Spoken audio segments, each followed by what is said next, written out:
episode 3? Welcome back. I know. So today's episode is going to be a blast from the past. Yeah. We are going to be taking you into our childhoods and kind of giving you a little picture into how we grew up. Yes. Growing up Indian in a non-Indian country. We're the ethnic minority. Oh, but first, we need to talk about our outfits. Oh, yeah. So as you can see, this is my Scandinavian dupatta. Oh, yeah, like it's so pretty and non-embellished. Yeah, it's like so luxe, you know? It's like made from this like chiffon material. Is this chiffon? Cotton? I don't know what material. But exactly, it's so exclusive. Beautiful. Like, look at her. Look at the color. Yeah. Just against my brown skin tone. You know, not fake tan, God given. Oh, yeah. yeah. See, mine is from Shein, so it's Chinese and more economically viable. For sure. Yeah. So, we're joking, guys. Yeah. This is actually a traditional dupatta. Yeah. And this is from India. Like, we don't be using no fake shit here. Also, you know, the word Scandinavian scarf is like, it's made up. There's no actual scarf.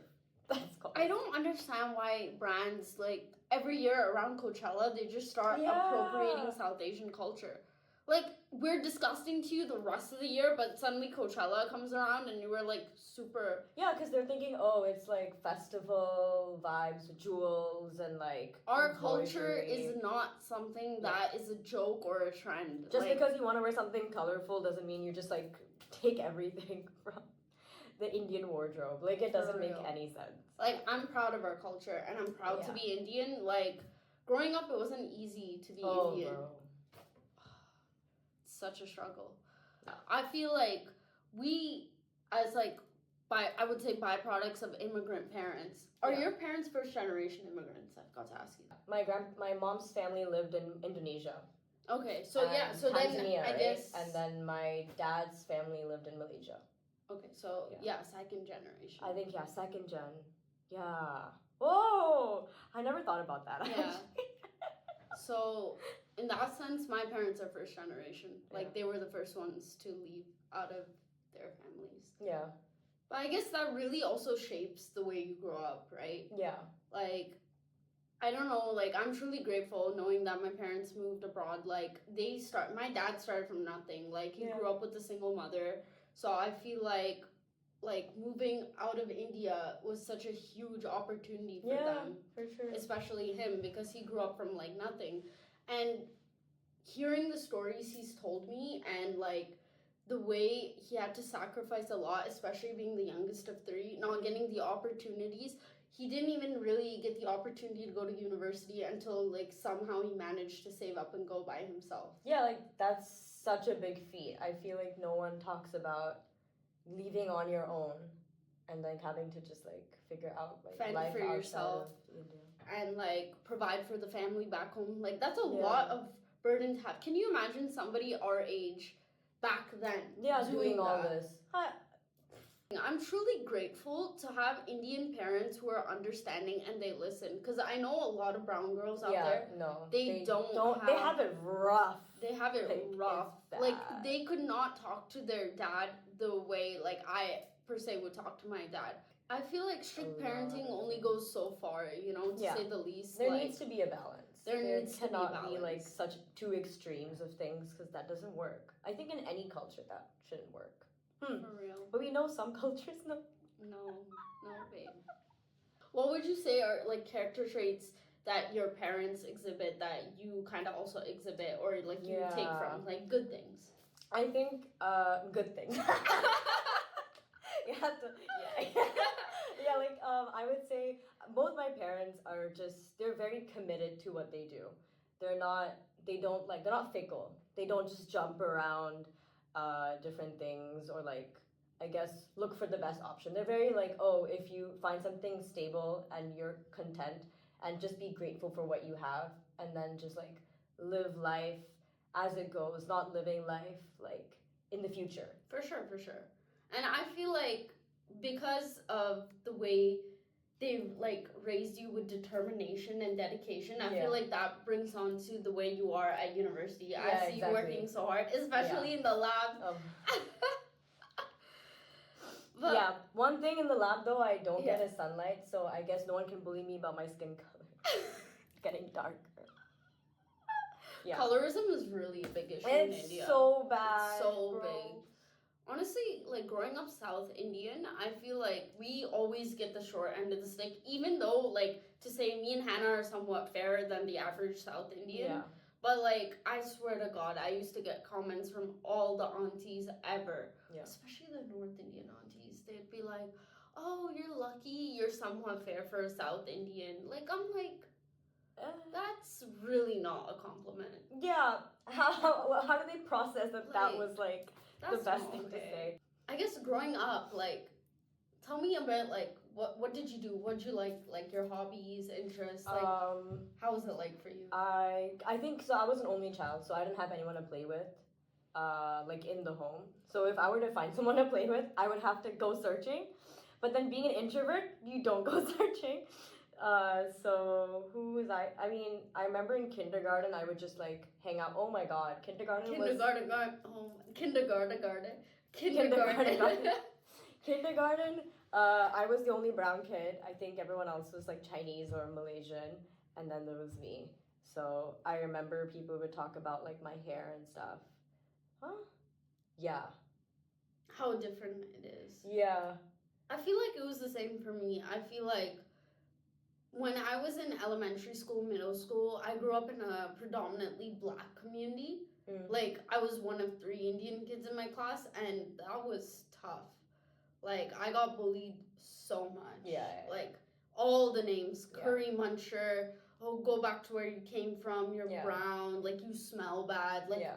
the roster. The roster. The whole shebang. The entire Yeah. lexicon of insults. Do you think like Indians are the most shat on as a culture? As a race? 100%. Yeah, I 100%. believe so. I feel like Yeah. that. Yeah. And I don't know it's because we don't retaliate back or we're just like I feel like I don't know. They just don't want us to speak back. And another thing is, I feel like sorry, I lost my train. Are you crying? No. Shit, I actually forgot what I was saying. Sorry. No, it's not you, man. Let me adjust my dupatta. Scandinavian scarf. Scandinavian Scarf. No, I feel like, especially on TV, the way they portrayed us, like as a race, so bad. it was so bad. It's always the stereotypical accent, the stereotypical like nerd who's not popular, who doesn't have friends, which Loki was my life though. Yeah, no, that's the thing. I guess they accurately portrayed me. But it was not good representation. No. All representation is not good representation. Yes, I agree. I feel like it's just based. The underlying parts are stereotypical. Like it's not actually like positive. It's always like a negative trope. connotation. Yeah. I just don't like the affiliation that goes hand in hand. Me neither. With, yeah. And I was just saying, I feel like I don't know if I think other kids are probably taught that we act like this just based on TV. I guess. Not gonna lie, some of these parents out there, I don't know how they be brainwashing their children to hate on us, but they do. I don't know what they're doing. Like honestly, But funny thing though, they're the ones who want to buy curry and eat in the house. Korean naan and whatever. Like have some humility. Show some respect. Like I respect But then everyone. at school, if I bring something that's curry or anything that smells a little bit extra than fish and chips, it's like a big problem. Dude, it was so bad. Like when I was in school, in like elementary, middle school, like I just refused to take Indian food to school. I used to tell my mom and dad, I would be no, sandwiches, pasta, none of this Indian stuff. They will literally shit on me. Like I cannot take this. I literally remember in Qatar, I think my first year in Qatar, and I had this like the lunch bag. And I had a 2-tier lunch bag. Because my mom tried to feed me, like she was trying to feed me so much food. And in I think maybe the first few months, she would make like rice and like chicken meat, like basically that fried rice concoction. Yeah. Even that was like, it concerned the rest of the kids. It's too much. And then people would steal my lunchbox and run around the school. Oh god. And then at some point, I don't think I ate anything.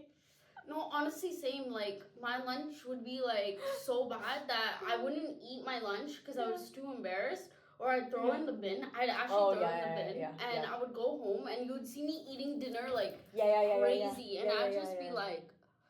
I had a big issue with food. I think it probably started from, like, school. Yeah. I feel like I faced a lot of body dysmorphia in elementary and middle school because... First of all, the eating, because, like, people would bully you for your food. And then second of all, I guess, just being, like, skinny in general, I feel like I'd go home and I'd be made fun of by, like, the Indian aunties in the community. I would, like, go to school and I'd be made fun of people in my class because I'm not tall enough. I'm built like a stick. Yeah. Like, you know, like, there was never a balance and, like, I never felt like I fit in, and I always felt like, man, I need to gain weight, I need to fit in, I need to try to be better. Yeah. Like, there needs to be a healthy mindset going into that. I feel like when you have such a negative, like, oh my god, I have to do this so people don't hate me, it really affects your mental health. Yeah. But yeah. I guess moving on to mental health. Oh, yeah, brown parents really don't believe in mental health. Oh, no. They're like, you know, firm it, like, grow a backbone. Like, we did it. Yeah, but then I don't know if they, I guess my parents, they barely talked about, like, their past, to be fair. I guess maybe my mom grew up in an Indian community at least. Yeah. And then I'm the most, like, out of it compared to, like, my entire family. So if I talked about, like, oh yeah, people are bullying me at school for my skin color and my burnt skin and shit, they're like, oh. Deal with it. Who cares, bro? Dude, did your parents... I have hair on my face? Okay. Did your parents ever give, like, that huge backstory, like, you know, like, growing up we had it so tough. I trekked across the Himalayas to get to school. Yeah. Like, put food on the table. Your troubles are, like, minuscule compared to mine. I will give credit to them where credit is due. They did go through a lot of struggles, you know, to come here, put food on the table, get jobs, get degrees and all that. But at the same time, my struggles are also struggles. Yeah, exactly. We cannot invalidate what we feel. Yeah. And then I don't know if they're educated on mental health back then as much as we are now. So that's why we put more priority on, like, our I used to get bullied so hard in Tell me a bullying story. And middle school. Oh gosh. I feel like 6th grade was the worst for me. 6th grade was like horrible. Literally from the beginning of the year. So I guess I never got picked for anything. Sports teams, I was always picked last in gym. Nobody wanted the Indian kid. Nobody wanted the scrawny Indian kid. Bruh. There was 3 Indian kids in the class, 1 boy and 2 girls, and always the last 2 to get picked was me and that other girl. Can't teachers, like, see this? They really don't care. They always are like, oh yeah, you're too skinny, you're not fast enough, you're not good enough. Like, they just don't want you on your sports teams. I got bullied for that. And then when group projects, it's like the whole, like, you can't sit with us type thing. Yeah. It's like, you can't sit with us. Okay, nobody wants to sit with you. Like, I literally don't like you. Yeah. Don't ever talk to me. But, you know, I didn't have a backbone then. I was like, oh, okay, yeah, no worries or whatever. And I'd go sit. There was a lot of times in the first half of the school year where I wouldn't get picked by any of the girls for group projects, so the teacher would automatically put me in a boys group. Oh, God. I would be in a boys group with, like, 6 dudes throwing, like, scissors and erasers across the room, and I would just be like, I am carrying this table. Like, they're not going to be doing anything. Throwing scissors. Like, I swear to God, guys are so crazy. Dumb. They're so dumb. Bro, they had, like, 1 brain cell working overtime. Like, they didn't. Bullying was, like, terrible. Yeah. Like, another thing is, like, I remember, like, so this is another backstory about my dad, but my dad really loves to do art, and, like, he used to teach me and my sister how to do everything, like, oil painting, oil pastels, drawing, sketching, like, everything. Like, our house had, like, every single art supply possible because my dad was super into art. I remember when Sharpies were a huge thing. Yeah. Remember when they first came out and the colorful pack of Sharpies? I remember my dad got me this, like, box of Sharpies and I was so excited. Like, I took it to school and it was like the week of Father's Day, actually. Oh. Funny enough. And then we were doing like the whole like Father's Day like cards projects and stuff. And I remember I was drawing and like, you know, making a card and all that, and it was cute. It was like so fun. And a bunch of these girls came up to me, you know, the popular girls, like they think they're the shit or whatever, and they're like, hey, Nicki, Ricky, and Amanda. Yeah, that kind of vibe. Yeah, they came up and they were like, hey, can we use your Sharpies? Like, you could sit with us at lunch tomorrow. You know, as a kid, you pretty would much expect, bribe like, you. Yeah, it's like, oh my god, like you're sitting with the cool kids. Indians aren't supposed to be haggling, not them. Yeah. See, they steal our Scandinavian, sorry, they steal our dupattas and our, what is it called?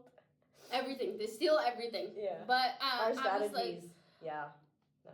I was like, oh yeah, sure, you could borrow the Sharpies. The whole day, like, we were doing this in like different periods. You'd have different classes, like math, science, whatever. And like every time we'd have like 2 blocks of art, once in the morning, once in the afternoon, to work on this. And they kept using the Sharpies, and I'm like, hey, can I have it back? It's new or whatever. And like they dried out some of the Sharpies, and then they gave like half without a cap and stuff like that, and they threw it. I remember I was sitting, they threw at the table at my face, and they walked off. And I was literally in tears. I remember going home, and I remember telling my dad, like, that's not okay. And that's the thing, we don't fight back. We just sit. We don't. That was like a really rough. Dude, I'm actually getting emotional. So that was sorry. like such a rough period in my life. I was like sitting at the table, they just threw it at my face, and like people could be really rude. Like, that's so detrimental. Like, not gonna lie, like everyone who knows me now, it's like every time they try to do something, like put their hand on me or whatever, I like flinch. Yeah. Like, I flinch immediately because it just throws me back to that moment when they threw the Sharpies at my head. Like, it's just so bad. And the teachers don't do anything about it. Yeah, bro. My parents, I would tell them, and like there's only so much they could do. I remember going after school so many days, and my mom would come back from work, and I would just cry in her lap. I'm like, why do I have to go to this school? I hate everyone in my class. I hate the school. I hate my life. Like, why do you do this to me? Like, it was so brutal for me. It was just really hard. You know, like something. I worked so hard in middle school just to apply to a high school out of area because I did not want to go to high school with any of these kids. I worked my ass off. Like, see, my parents, if my parents heard this, right, they'll be like, haha, in some way, your bullying, like, gave you courage to determination, character. Yeah. So, like, I guess that's how my parents viewed bullying. That's how my parents viewed it. Like, it was a beneficial thing for character development. Character building. I was like, okay, fair. Yes, there is character building, but at what cost? I just hated my school so much. I hated, like, everything about it. And then finally, let me tell you something so funny. Yeah. Second year into undergrad, I go back home for Christmas break or whatever, and my mom just sits me down and we're just talking about old stuff. Yeah. She's like, I'm so sorry you got bullied in middle school. I wish I moved new schools. And I'm like, this is all great. Thank you so much for the apology, but couldn't you have done this, like, years ago? Like, yeah, when it mattered. Yeah, exactly. Now it's like, okay, thank you. Thank you, but what do I do? Like, this is not doing anything for me. No. Yeah. If I could go back to my middle school self, I would be like, stand up, like you're never gonna see these people again. Yeah. Like, stand up for yourself. I should have just clapped back. Honestly. Yeah. Like, if any of y'all are watching from my middle school, just know I hate all y'all. I hate all y'all. I don't, like, there's not a single, maybe like 2 people, 2 girls, you know who you are. Like, I still talk to you. But the rest of y'all, ew, stay away. I think, like, no negative energy in my space. No. I don't, like, I think I didn't like middle school so much to a point where I was just numb. Like, I didn't care. I think emotions left the chat. I did not care anymore. See, I would just go to school and not give a shit. Like, I guess for me, it's not that I hate the people. It's just I hate their behavior. It's not that I hate you as a person. It's just what they chose to do. What you did to me is what I hate about you. Exactly. It's not that I hate you as a person. Like, I feel like you could be a good person, just not to me. Yeah. You know very what I mean? selective, dude. Oh my god. The whole hierarchy at school. The popularity. And the popularity thing. Bullshit. I don't know if that's still going on now. Probably.